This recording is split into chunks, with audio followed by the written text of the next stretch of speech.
Hello everyone and welcome to my channel Learnwise. और आज के इस वीडियो में हम डिस्कशन करेंगे about the another salient feature of the Indian constitution.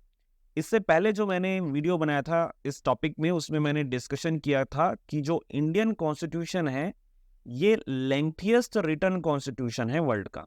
ठीक है, इसके बारे में हमने डिटेल में डिस्कशन किया था। अगर आपने वो वीडियो नहीं देखा तो पहले वो वीडियो जरूर देखिएगा, जिसका जो लिंक है मैं आई बटन में प्रोवाइड करवा दूंगा।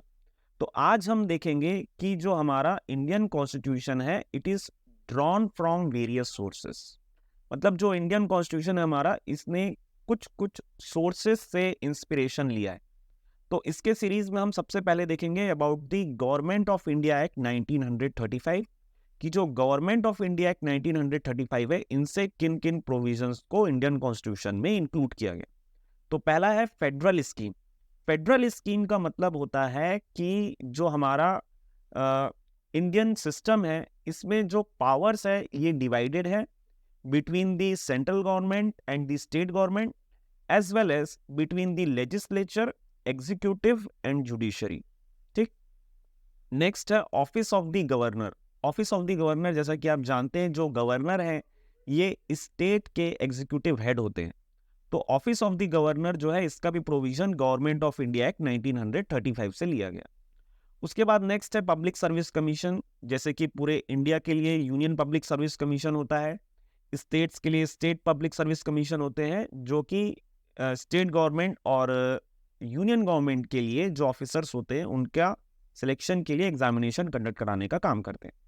उसके बाद नेक्स्ट है एडमिनिस्ट्रेटिव डिटेल। मतलब जो एडमिनिस्ट्रेशन है हमारे कंट्री का वो कहीं ना कहीं गवर्नमेंट ऑफ इंडिया एक्ट 1935 से इंस्पायर होता है। नेक्स्ट है अबाउट द ब्रिटिश कॉन्स्टिट्यूशन कि ब्रिटिश कॉन्स्टिट्यूशन से हमारे कंट्री के कॉन्स्टिट्यूशन में किन किन चीज़ों को अडॉप्ट किया गया। तो पहला है पार्लियामेंट्री फॉर्म ऑफ गवर्नमेंट। हमारा जो कंट्री का गवर्नमेंट है वो पार्लियामेंट्री फॉर्म ऑफ गवर्नमेंट है। इसका मतलब ये है कि जिस भी पॉलिटिकल पार्टी का मेजॉरिटी सीट होता है लेजिस्लेचर में, वो पॉलिटिकल पार्टी जो है वो गवर्नमेंट बनाती है। नेक्स्ट है रूल ऑफ लॉ कि हमारे कंट्री में रूल ऑफ लॉ है। किसी एक कोई पर्सन का रूल नहीं है हमारी कंट्री में, किसी डिक्टेटर का रूल नहीं है, बल्कि जो लॉ बनेगा, कानून बनेगा, जिसको लेजिस्लेचर बनाएगी उसका रूल होगा। ठीक। नेक्स्ट है लेजिस्लेटिव प्रोसीजर। लेजिस्लेटिव प्रोसीजर का मतलब ये होता है कि जो प्रोसीजर अडॉप्ट किया जाता है लॉ बनाने के लिए उसको बोलते हैं लेजिस्लेटिव प्रोसीजर। तो लेजिस्लेटिव प्रोसीजर का जो प्रोविजन है इसको भी ब्रिटिश कॉन्स्टिट्यूशन से लिया गया। The provision of single citizenship. Single citizenship मतलब कि हमारे कंट्री के जो लोग हैं, सिटीजन्स हैं, उनके पास एक ही सिटीजनशिप है, that is the citizenship of India country, not the citizenship of A state. ठीक है। Next is cabinet system. Cabinet system मतलब कि जो इंपॉर्टेंट ग्रुप ऑफ मिनिस्टर्स होते हैं। देखिए, सबसे पहले तो council of ministers, chief minister और जितने भी मिनिस्टर अपॉइंट होते हैं उनको हम काउंसिल ऑफ मिनिस्टर्स बोलते हैं। काउंसिल ऑफ मिनिस्टर्स के अंदर होते हैं कैबिनेट मिनिस्टर्स, जो कि इंपॉर्टेंट ग्रुप ऑफ मिनिस्टर्स का फॉर्मेशन करते हैं, जो कि सारे डिसीजंस लेते हैं। तो ये जो कैबिनेट सिस्टम है ये भी ब्रिटिश कॉन्स्टिट्यूशन से डिराइव होता है। बाई कैमरलिज्म मतलब कि दी provision of to houses in the parliament. जैसे कि आप जानते हैं पार्लियामेंट में टू हाउसेस हैं, एक है हमारा लोकसभा और दूसरा है राज्यसभा। तो ये जो दो हाउस का जो प्रोविजन है इसको बोलते हैं बाई कैमरलिज्म। नेक्स्ट देखते हैं अबाउट द आयरिश कॉन्स्टिट्यूशन। तो सबसे पहला इसमें दिया है directive principle of state policy. मतलब कि जो डायरेक्टिव्स दिए गए हैं, स्टेट मतलब है गवर्नमेंट, चाहे वो स्टेट गवर्नमेंट हो, स्टेट की गवर्नमेंट हो, राज्य सरकार हो या फिर भारत की सरकार हो, उनको डायरेक्टिव्स दिया गया है कि आपको कानून बनाना कैसे है, किन चीज़ों को देखकर बनाना है। तो हमारे कॉन्स्टिट्यूशन में डायरेक्टिव प्रिंसिपल दिए गए हैं पार्ट 4 ऑफ द कॉन्स्टिट्यूशन में, उनको देखकर जो भी रूल है, लॉ है, उसको बनाया जाता है।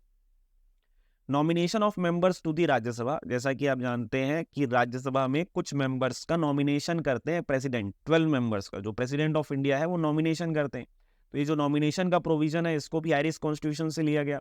Method of election of president. जो प्रेसिडेंट का इलेक्शन होता है हमारे कंट्री में वो इनडायरेक्ट इलेक्शन होता है। ठीक है। तो उसका जो मेथड है वो आयरिश कॉन्स्टिट्यूशन से लिया गया है।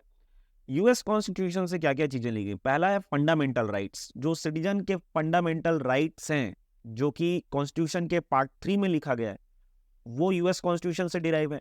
इंडिपेंडेंस ऑफ जुडिशरी मतलब कि जो जुडिशरी है ठीक है, चाहे सुप्रीम कोर्ट हो, हाई कोर्ट हो, चाहे लोअर कोर्ट्स हो, इनका जो इंडिपेंडेंस रखा गया है कि ये वर्क कर सके without the interference of executive and legislature, इसको यूएस कॉन्स्टिट्यूशन से इसके लिए इंस्पिरेशन लिया गया।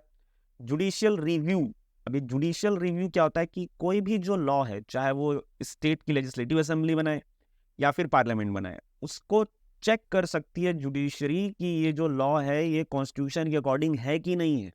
ठीक। नेक्स्ट है impeachment of president. Impeachment of president मतलब कि जो प्रेसिडेंट होते हैं अगर उनको उनके पोस्ट से हटाना है उसको बोलते हैं impeachment. Next is post of vice president, जो हमारे कंट्री के वाइस प्रेसिडेंट होते हैं उनका जो पोस्ट है, इसको भी यूएस कॉन्स्टिट्यूशन से लिया गया। नेक्स्ट हम देखेंगे कि कैनेडियन कॉन्स्टिट्यूशन से किन किन चीजों को लिया गया है। कैनेडियन कॉन्स्टिट्यूशन से federation with a strong centre, ये बहुत इंपॉर्टेंट है। फेडरेशन तो है हमारे कंट्री में, लेकिन जो सेंट्रल गवर्नमेंट है वो ज्यादा स्ट्रांग है। ठीक है, तो इसका आइडिया कैनेडियन कॉन्स्टिट्यूशन से लिया गया। Wasting of residuary power in the centre, जो रेसिड्यूरी पावर है, देखिए हमारे कंट्री में जो लॉ बनाने के लिए जो डिवीजन किया गया है वो किया गया है 3 पार्ट्स में। ठीक है, 7th शेड्यूल में 3 पार्ट्स में किया गया। पहला है आपका सेंटर लिस्ट, तो सेंट्रल लिस्ट में जो भी चीजें लिखी गई हैं उसमें कानून कौन बना सकता है? Central government. उसके बाद है स्टेट लिस्ट, स्टेट लिस्ट में जो चीजें लिखी गई हैं उसमें कानून स्टेट गवर्नमेंट्स बना सकते हैं। और तीसरा होता है कॉन्करेंट लिस्ट, जिसमें स्टेट गवर्नमेंट और सेंट्रल गवर्नमेंट दोनों लॉज बना सकती है। अब तीनों लिस्ट में जो बातें नहीं लिखी हुई है उसको हम मानते हैं कि वो रेसिड्यूरी लिस्ट है। तो रेसिड्यूरी लिस्ट में जो भी चीजें लिखी गई हैं उसमें जो कानून बनाने का राइट्स है वो सेंट्रल गवर्नमेंट के पास है। उसके बाद है appointment of state governors by the centre, मतलब कि जो स्टेट के गवर्नर्स होते हैं उनका जो अपॉइंटमेंट है वो कौन करता है? सेंट्रल गवर्नमेंट करता है। ठीक है, तो appointment of state governors by the centre, ये भी कैनेडियन कॉन्स्टिट्यूशन से लिया गया। नेक्स्ट ऑस्ट्रेलियन कॉन्स्टिट्यूशन से क्या क्या चीजें ली गई हैं? कॉन्करेंट लिस्ट, जो मैंने बताया अभी 7th शेड्यूल में 3 लिस्ट है, उसमें जो कॉन्करेंट लिस्ट है जिसमें रूल बनाने का जो पावर है वो सेंट्रल गवर्नमेंट और स्टेट गवर्नमेंट दोनों के पास है। Freedom of trade, commerce and intercourse, अगर मान लो फ्रीडम ऑफ ट्रेड होना चाहिए ना भाई, क्योंकि अलग अलग स्टेट हैं, अलग अलग स्टेट्स के बीच में जो ट्रेड करना है वो आसान होना चाहिए। तो freedom of trade, commerce and intercourse ये ऑस्ट्रेलियन कॉन्स्टिट्यूशन से लिया गया। Joint sitting of 2 houses of the parliament, जो जॉइंट सिटिंग होता है 2 हाउसेज ऑफ पार्लियामेंट का, जब डेडलॉक का कंडीशन क्रिएट हो जाता है इन दी बिटवीन द 2 हाउसेज, तो जॉइंट सिटिंग का जो प्रोविजन है ये भी ऑस्ट्रेलियन कॉन्स्टिट्यूशन से लिया गया। चलिए आगे चलते हैं। नेक्स्ट है जर्मन कॉन्स्टिट्यूशन की। जर्मन कॉन्स्टिट्यूशन से क्या लिया गया है? तो जर्मन कॉन्स्टिट्यूशन से सस्पेंशन ऑफ फंडामेंटल राइट। अब इमरजेंसी प्रोविजन में जो फंडामेंटल राइट्स हैं उनका एनफोर्समेंट सस्पेंड हो जाता है, तो इस प्रोविजन को लिया गया जर्मनी के कॉन्स्टिट्यूशन से। सोवियत कॉन्स्टिट्यूशन, मतलब सोवियत कॉन्स्टिट्यूशन से क्या लिया गया? रशिया पहले सोवियत कहलाता था, सोवियत रूस कहलाता था, तो वहां से लिया गया फंडामेंटल ड्यूटीज। अब फंडामेंटल ड्यूटीज इनिशियली तो था नहीं कॉन्स्टिट्यूशन में, इसको 42nd अमेंडमेंट से ऐड किया गया। तो फंडामेंटल ड्यूटीज की भाई लोगों का कुछ ड्यूटी भी होना चाहिए for their countries, that has been taken from the Soviet constitution. And the idea of justice in the preamble, जो आइडिया ऑफ जस्टिस दिया गया है preamble of the Indian constitution. Preamble मतलब कि जो कॉन्स्टिट्यूशन का इंट्रोडक्टरी पार्ट है उसको बोलते हैं प्रियम्बल। तो प्रियम्बल में दिया गया है justice social, economical and political, की जो कंट्री के लोग हैं उनको जस्टिस मिलना चाहिए, चाहे वो सोशल जस्टिस हो, चाहे इकोनॉमिक जस्टिस हो, चाहे पॉलिटिकल जस्टिस। तो इसके बारे में सोवियत कॉन्स्टिट्यूशन से इंस्पिरेशन ली गई। अब फ्रेंच कॉन्स्टिट्यूशन से the ideals of Republic. Republic का मतलब होता है कि जो हमारे कंट्री के हेड होंगे, हेड मेन, जो कि प्रेसिडेंट ऑफ इंडिया होते हैं, उनका इलेक्शन होगा। हालांकि इनडायरेक्ट इलेक्शन होता है लेकिन स्टिल इलेक्शन तो होता ही है। तो रिपब्लिक का जो आइडियल्स है ये फ्रेंच कॉन्स्टिट्यूशन से लिया गया। And the ideals of liberty, equality and fraternity. Liberty मतलब होता है freedom to do something, equality का मतलब होता है समानता, और फ्रेटर्निटी का मतलब होता है भाईचारा। थोड़ा सा स्पेलिंग शायद यहाँ गलत है तो इसके लिए काफी थोड़ा सा सॉरी भाई। ठीक है, तो जो फ्रेटर्निटी जो है, idea of fraternity in the preamble, liberty and equality, ये भी फ्रेंच कॉन्स्टिट्यूशन से लिया गया। साउथ अफ्रीकन कॉन्स्टिट्यूशन से procedure of amendment of the constitution, मतलब कि जो कॉन्स्टिट्यूशन में अमेंडमेंट किया जाएगा, आर्टिकल 368 से कॉन्स्टिट्यूशन में अमेंडमेंट किया जाता है, तो कॉन्स्टिट्यूशन में जो अमेंडमेंट होगा, चेंजेस होगा, इसका जो प्रोविजन है ये साउथ अफ्रीकन कॉन्स्टिट्यूशन से लिया गया। Election of members of the Rajya Sabha, जो राज्यसभा के मेंबर्स होते हैं उनका जो इलेक्शन होता है राज्यसभा के मेंबर्स का, ये भी इनडायरेक्ट इलेक्शन है ना। राज्यसभा के जो मेंबर्स का इलेक्शन होता है ये इनडायरेक्ट इलेक्शन होता है। इसका जो प्रोसीजर है कैसे होगा, ये साउथ अफ्रीकन कॉन्स्टिट्यूशन से लिया गया। उसके बाद लास्ट जापानीज कॉन्स्टिट्यूशन से प्रोसीजर इस्टेब्लिश बाय लॉ, मतलब कि जो भी लॉ के द्वारा जो भी प्रोसीजर इस्टेब्लिश किया गया है या लॉ से जो भी चीजें बनाई गई हैं और उसके लिए जो प्रोसीजर अडॉप्ट किया गया है वो सुप्रीम है। ठीक, तो आज के इस वीडियो में हमने देखा कि जो इंडियन कॉन्स्टिट्यूशन के डिफरेंट सेलिएंट फीचर्स है उनके सोर्सेस क्या हैं, कौन कौन से डिफरेंट कंट्रीज के सोर्सेस को हमने हमारे कॉन्स्टिट्यूशन में अडॉप्ट किया, ये हमने देखा। ठीक, तो इस वीडियो के लिए इतना ही था।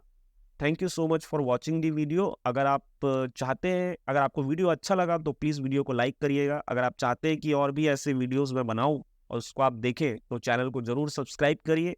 मैं फ्री कोर्स चला रहा हूं इंडियन पॉलिटी का, जिसमें मैं इंडियन पॉलिटी के डिफरेंट टॉपिक्स जो है उनको मैं इस कोर्स में कंप्लीट करूंगा। तो thank you very much once again for watching the video and have an awesome